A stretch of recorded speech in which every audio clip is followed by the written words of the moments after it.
Convent school मूल रूप से ब्रेन वॉशिंग संस्थान है जो बच्चों को प्रभावशाली तरीकों से धर्म परिवर्तन के विचार के प्रति ग्रहणशील बनाने के लिए प्रयत्नशील रहते हैं।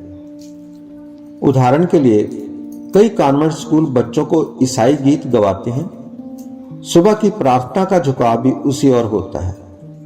भारत में कॉन्वेंट स्कूल प्रचार का एक मुख्य केंद्र बन गए हैं और पूरे भारत में ईसाई मिशनरियों की धर्मांतरण गतिविधियों में महत्वपूर्ण साबित हुए हैं। भारत में माता पिता हमेशा ये सुनिश्चित करते हैं कि उनके बच्चों को आधुनिक शिक्षा मिले और इसके लिए वे कॉन्वेंट स्कूलों को महत्व देते हैं। कई बार ये माता पिता उन अभिभावकों के सामने कॉन्वेंट स्कूल के बारे में शेखी बघारते हैं जिनके बच्चे कॉन्वेंट स्कूलों में नहीं पढ़ रहे होते और उनका मजाक उड़ाते हैं। कारण है सनातनी संस्कारों और संस्कृति के प्रति जागरूक ना होना। यूरोप में अनाथ बच्चों के लिए कॉन्वेंट स्कूल खोले जाते थे और इसलिए कॉन्वेंट में पुरुष शिक्षक को अक्सर पिता अर्थात फादर कहकर बुलाया जाता है, क्योंकि वह नहीं जानते हैं कि उनके असली पिता कौन थे। आज हिंदू माता पिता अपनी संस्कृति, परंपराओं और मूल्यों से जुड़े हुए नहीं हैं और ना ही महत्व देते हैं, जिसके कारण कॉन्वेंट स्कूलों का महत्व बढ़ने लगा और हिंदुओं के लिए कॉन्वेंट स्कूल में बच्चों का पढ़ाना एक गर्व का विषय हो गया। कॉन्वेंट स्कूलों के लगातार बढ़ने का एक कारण यह भी है कि हिंदुओं ने नैतिक रूप से अपने प्राचीन धार्मिक ग्रंथों को लगभग भुला दिया और पश्चिमीकरण की ओर झुक गए। इससे उनकी मानसिकता में इतना परिवर्तन आ गया कि वह हिंदू विरोधी बन गए और अपने आप को धर्मनिरपेक्ष कहकर महान बनने की कोशिश करने लगे। कॉन्वेंट स्कूलों का एक चर्च के साथ धार्मिक जुड़ाव होता है और इन चर्चों के स्थानीय अधिकारियों और राजनीतिक नेताओं के साथ संबंध होते हैं जो उन्हें सभी प्रकार की सहायता प्रदान करते हैं। कॉन्वेंट में इतिहास की पढ़ाई बहुत विकृत है। उनकी पाठ्य पुस्तकें भगत सिंह, चंद्रशेखर आजाद, उधम सिंह आदि जैसे स्वतंत्र सेनानियों को गौरवान्वित नहीं करती, बल्कि पाठ्यक्रमों में अंग्रेजों की प्रशंसा और सम्मान किया जाता है।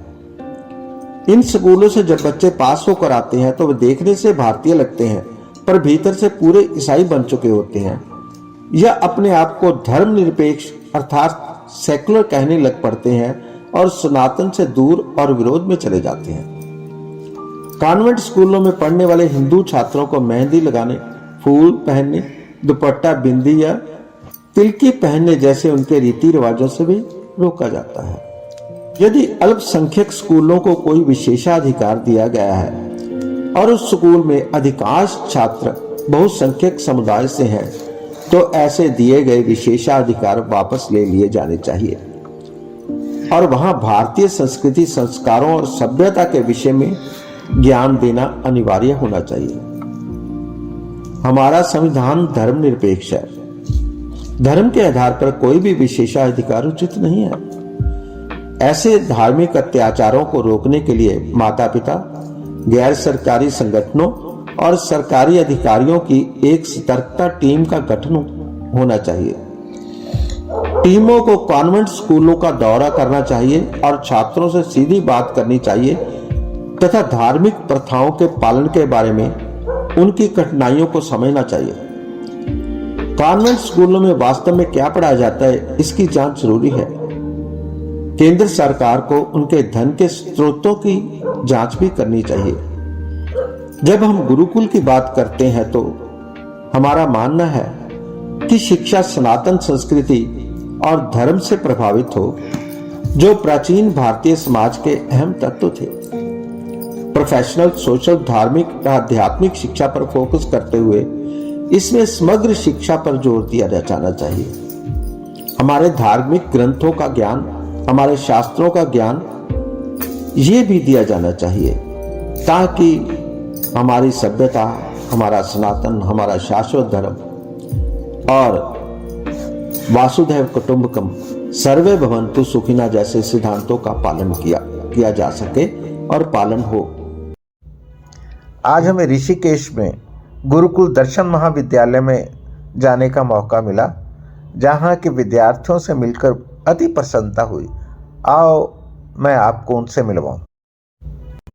इस समय हम श्री दर्शन महाविद्यालय में हैं। ये गुरुकुल है जहाँ की बच्चों को जो शिक्षा दी जाती है सनातन के अनुसार, वेदों से, संस्कृत की, शास्त्रीय, और उसके साथ ही साथ वैज्ञानिक तरीकों के बारे में भी पढ़ाया जाता है, अन्य सब्जेक्ट भी पढ़ाए जाते हैं। और हम यहाँ के एक विद्यार्थी से आपकी बात करवाते हैं। आपका नाम क्या है? मेरा नाम केशव भट्ट है। मैं टिहरी में निवास करता हूँ, टिहरी जिले में जी। और ये हमारा गुरुकुल है, श्री दर्शन महाविद्यालय। यहाँ कम से कम लगभग 110 छात्र कम से कम आवासीय हैं, जिनका भोजन, पानी, सोना सब कुछ यहीं होता है। और यहाँ संस्कृत विषय के अलावा अतिरिक्त विषय भी हैं। सनातन के विषय में क्या पढ़ाते हो आप? सनातन के विषय में यहाँ भगवद गीता, वेद पाठ होता है प्रातःकाल। आप यहाँ क्या क्या पढ़ाते हो? हमारे गुरुजी लोग यहाँ पे संस्कृत तो है ही है, पर अलग अतिरिक्त विषय भी हैं। संस्कृत में जैसे हमारे यहाँ व्याकरण पढ़ाई जाती है, ज्योतिष पढ़ाई जाती है, वेद पढ़ाई जाती है, भगवद गीता पढ़ाई जाती है। और अतिरिक्त विषय में कंप्यूटर सिखाई जाती है, इंग्लिश सिखाई जाती है, और सामाजिक विज्ञान, साइंस वगैरह भी पढ़ाई जाती है जी जी। और वेद पाठ भी होता है, संध्या भी कराई जाती है हमारे सुबह। बच्चे आप क्या करते हो यहाँ स्कूल में, क्या पढ़ते हो? वेद पार्टी करते हैं, मैथ साइंस पढ़ते हैं हम। हाँ। आपकी कितनी उम्र है बेटे? 13। हाँ? 13 साल के हो गए। आपको गीता पढ़ते हो आप जी? Good good good. बहुत बहुत धन्यवाद जी आपका, सभी का बहुत बहुत धन्यवाद। जय श्री राम। जय श्री राम। देश में गुरुकुल होने चाहिए जहां हमें भारतीय संस्कारों, संस्कृति और सभ्यता के विषय में पढ़ाया जाए, ताकि आने वाली पीढ़ियां भारतीय शास्त्रों को, सनातन को समझ सकें और सर्वे भवन्तु सुखिना, वासुदेव कुटुंबकम और धर्म का विकास और अधर्म के विनाश के सिद्धांतों पर चल सकें। जय श्री राम, जय श्री राम। मैं जोड़ने की सोच हूँ, प्रीत का ही गीत हूँ, अभंग रहूंगा। एकता का स्रोत मैं ब्रचंद रहूंगा। मैं थंबने भी योग की सुगंध रहूंगा, और राष्ट्रवीरों की वीरता का घमंड रहूंगा। अखंड था, अखंड हूँ, अखंड रहूंगा। जय श्री राम, जय श्री राम। भेड़ा मेरी ये ज्ञान की, विज्ञान की धरा मेरी, संस्कृत के मान की, सम्मान की धरा मेरी। सर्वे भवन्तु सुखी से सिद्धांतों का देश है। हर दिल में धर्म विकास और अधर्म विनाश का संदेश है। बसा राम और राम का देश है।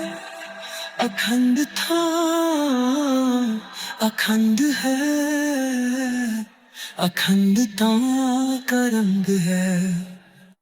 सनातन का रंग राष्ट्र के संग है। जय श्री राम, जय श्री राम।